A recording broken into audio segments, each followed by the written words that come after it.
ओडिया आईन आलोचना को आपण मानक स्वागत। आज आमे आलोचना करिबा घरोई हिंसा आईन 2005 मसीहा रे जो पारित होइतिला घरोई हिंसा आईन जहाकू डोमेस्टिक वायलेंस एक्ट 2005 कहुचे से विषय में आलोचना करिबा। एही आईन टी 26 अक्टोबर 2006 मसीहा सारा देश में कार्यकारी आरंभ है।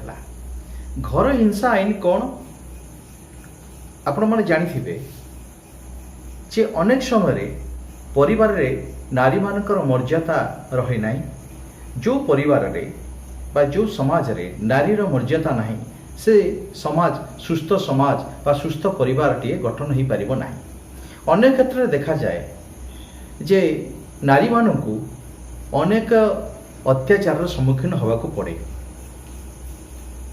केतेबेले तार स्वामी द्वारा दियर द्वारा बा परिवार अन्य पुरुष सदस्य मानक द्वारा एवं नारी सदस्य मानक द्वारा ता सासू हो ननद हो एमती अनेक नारी बा पुरुष सदस्य मानक द्वारा ताको अत्याचार सम्मुखीन होबाकू पड़े। विशेषकर देखा जाइतिला एई कोरोना लॉकडाउन समय अनेक क्षेत्र में घरोई हिंसा टा बढ़ी जाइतिला। घरोई हिंसारू नारी मानकू रक्षा करिया पाई भारत सरकार जो आईन टी करिसेंती ए आईन संगे संगे बा गोटे कोनोसी नारी हिंसार शिकार हेले से केमिति संगे संगे न्याय पाई परिबो सेथिपय व्यवस्था अछि।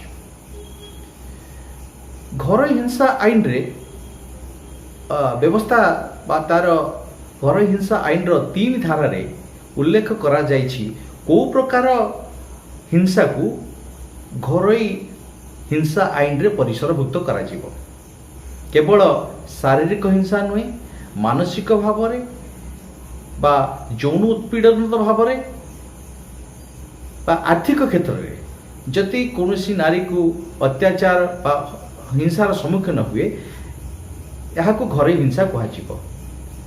शारीरिक भाव रे जदि से मारपीटर सम्मुखीन हुए बा शारीरिक भाव में आघात प्राप्त हुए यह शारीरिक हिंसा रे अंतर्भुक्त बा मानसिक भाव में ताकू जदि कोनोसी आक्षेप करके कहगला बा से झील जन्म करिछि बा पुओ जन्म करी नाही एमिति अनेक परिवार क्षेत्र देखा जाए गोटे पुओ झीलटे जन्म हेले दोष दिया जाए क्या नारी को बा ए प्रकार जो मानसिक भाव में बा विभिन्न क्षेत्र जो मानसिक भाव में ताकू ताड़ना दिया जाए से मध्य ए घरोई आईन अंतर्भुक्त बा आर्थिक क्षेत्र जो निर्यातना दिया जाए बेले बेले ताकू खाइबा को दिया जाए नहीं, बेले बेले ताकू मेडिसिन दिया जाए नहीं, आर्थिक क्षेत्र चलवा को दिया जाए नहीं बा जदि से चाकरी करी थाए से चाकरी जो अर्थ तार स्वामी को दे देवा पे बाध्य करा जाए बा स्वामी अनेक क्षेत्र में सही अर्थ को लेकिन केतबेले मद पियंती बा केतबेले तापर अत्याचार करती ए प्रकार आर्थिक हिंसा मध्य घरोई आईन अंतर्भुक्त एवं कौन प्रकार जदि यौन उत्पीड़न कौन परिवार सदस्य द्वारा जदि गोटे नारी यौन उत्पीड़न सम्मुखीन हुए मध्य घरोई हिंसा आईन अंतर्भुक्त।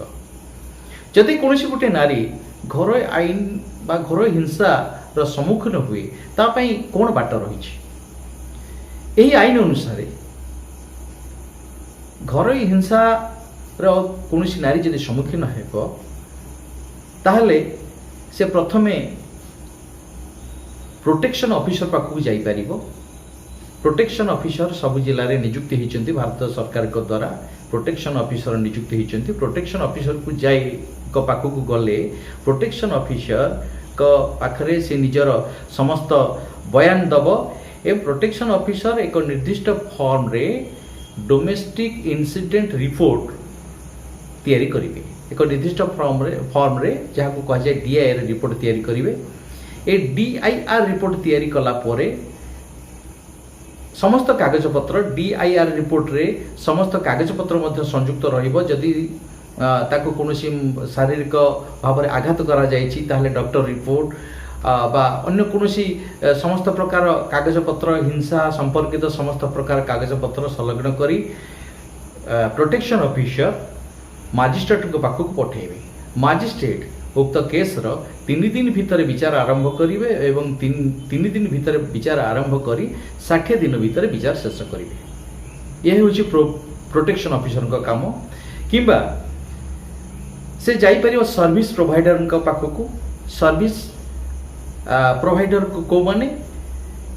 ସରକାରଙ୍କ ପଞ୍ଜୀକୃତ ଯେଉଁ NGO ସଂସ୍ଥା ମାନେ ସେମାନେ ସର୍ଭିସ୍ ପ୍ରୋଭାଇଡରର କାମ କରନ୍ତି ବା ତାଙ୍କୁ SP କୁହାଯାଏ, ସର୍ଭିସ୍ ପ୍ରୋଭାଇଡର। ତାଙ୍କ ପାଖରେ ମଧ୍ୟ ଗଲେ ସିଏ ସେ DIR ଫର୍ମ ଫିଲ୍ଅପ୍ କରି ସେ ପ୍ରୋଟେକ୍ସନ୍ ଅଫିସରଙ୍କ ପାଖକୁ ପଠାଇବେ ଏବଂ ପ୍ରୋଟେକ୍ସନ୍ ଅଫିସର ମାଜିଷ୍ଟ୍ରେଟଙ୍କ ପାଖକୁ ବିଚାର ପାଇଁ ପଠାଇ ପାରିବେ।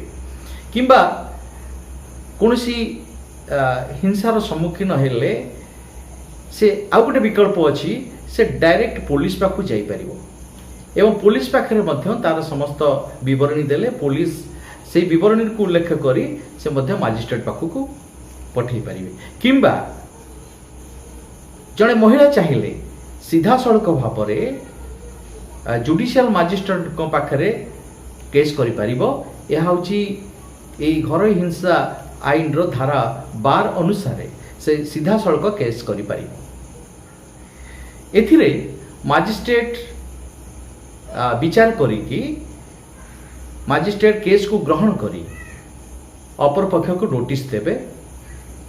ଅପରପକ୍ଷକୁ ନୋଟିସ୍ ଦେଲା ପରେ ଅପରପକ୍ଷ ହାଜର ହେବ। ହାଜର ହେଲା ପରେ এই বিচারটাକୁ 60 ଦିନ ଭିତରେ ଏ ବିଚାର ଶେଷ କରିବେ।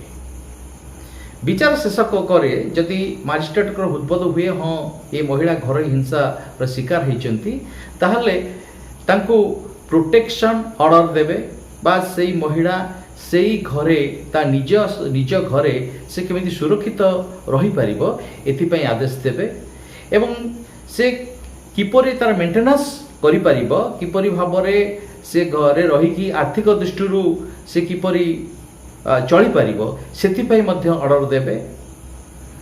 ବା ଯଦି କୌଣସି ମହିଳା କହନ୍ତି ନା ସେଠି ଘରେ ରହିବା ତାଙ୍କ ପାଇଁ ଅସୁରକ୍ଷିତ, ତାହେଲେ ଅଲଗା ଆକୋମୋଡେସନ୍ ମଧ୍ୟ ଦେବା ପାଇଁ ମାଜିଷ୍ଟ୍ରେଟ ଅର୍ଡ଼ର କରିପାରିବେ। ଏବଂ ଆଉ ମଧ୍ୟ କଷ୍ଟଡି ଅର୍ଡ଼ର ଦେଇପାରିବେ। କଷ୍ଟଡି ଅର୍ଡ଼ର ଅର୍ଥ ଯଦି ଉକ୍ତ ମହିଳାଙ୍କର କୌଣସି ପିଲାଙ୍କୁ ବା ଛୋଟ ପିଲାଙ୍କୁ ତାଙ୍କୁ ସେପାରେଟ୍ କରି ରଖାହେଇଛି ବା ତାଙ୍କଠାରୁ ପୃଥକ କରି ରଖାହେଇଛି, ତାହେଲେ ସେ କଷ୍ଟଡି ଅର୍ଡ଼ର ମଧ୍ୟ ସେ ଦେଇପାରିବେ, ଯେମିତି ସେ ଛୋଟ ପିଲା ତା ମା ପାଖରେ ରହିପାରିବ ଏବଂ ଏଇଟା ହେଉଛି ଟେମ୍ପୋରାରୀ ଅର୍ଡ଼ର। ଏବଂ এই ଅର୍ଡ଼ରଟାକୁ ଯଦି କେହି ନ ମାନେ ବା ଅର୍ଡ଼ରଟାକୁ ଭାଓଲେସନ୍ ହେଲେ ତାହେଲେ 1 ବର୍ଷ ପର୍ଯ୍ୟନ୍ତ ଜେଲ ଦଣ୍ଡ ଏବଂ 20,000 ଟଙ୍କାର ଜୋରିମାନା ଦେବାକୁ ପଡ଼ିବ। ଯିଏ ଏହି ଅର୍ଡ଼ରଟାକୁ ଭାଓଲେସନ୍ କରିବ ଏହି ଦଣ୍ଡରେ ସେ ଦଣ୍ଡିତ ହେବ। ଏ ହେଉଛି ସଂକ୍ଷେପରେ ମୁଁ ଆଲୋଚନା କଲି ଘରୋଇ ହିଂସା ଆଇନ ବାବଦରେ। ସମସ୍ତେ କୌଣସି ମହିଳା ଘରୋଇ ହିଂସାର ସମ୍ମୁଖୀନ ହେଲେ ଏହାର ସୁଯୋଗ ନେବା ଉଚିତ। କୌଣସି ଅସନ୍ତୁଷ୍ଟଟାକୁ ନିଜ ମନ ଭିତରେ ନ ଚାପି ଯାହା ଆମର ଆଇନ ଅଛି ସେ ଆଇନର ସୁଯୋଗ ନେବା ଦରକାର। ଧନ୍ୟବାଦ।